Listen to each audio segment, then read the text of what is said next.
Well, tonight, the pleas for peace in Ukraine are growing louder as Russia's attacks in Kyiv get bolder.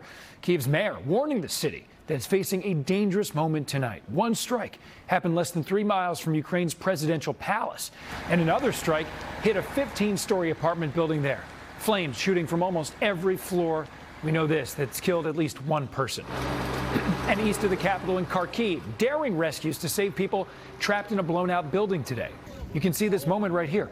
After the rescues, evacuees, workers see a plane flying over them.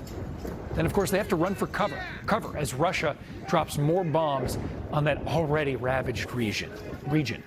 Now, Ukraine's president says his country, his country will not join NATO, an apparent security concession to Russia as peace talks continue tonight.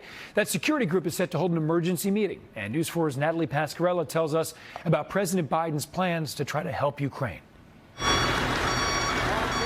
With the picture from Ukraine growing ever more desperate amid increasing Russian attacks on civilians, President Biden is planning a trip to Europe next week for a summit with NATO allies on responding to the crisis.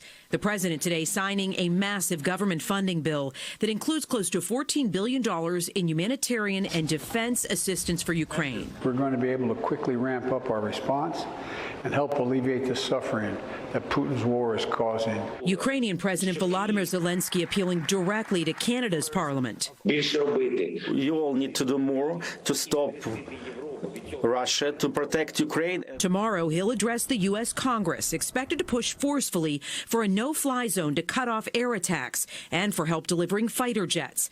The White House insisting both steps risk escalating the conflict into a wider war. But bipartisan lawmakers are urging more military aid. We need to help get air defense systems to Ukraine without wasting another second. As peace talks resume today between Russia and Ukraine, the leaders of Poland, the Czech Republic, and Slovenia making the dangerous trip to Ukraine's capital to show their support. Underscoring the risk, an American journalist was killed near Kyiv. So were 2 members of a Fox News crew, the reporter injured, as a Russian journalist risked her safety to protest the war live on state-run TV. Tonight, she is out of jail after she says she was interrogated for 14 hours and fined $250 for her protest. Natalie Pasquarella, News 4 New York.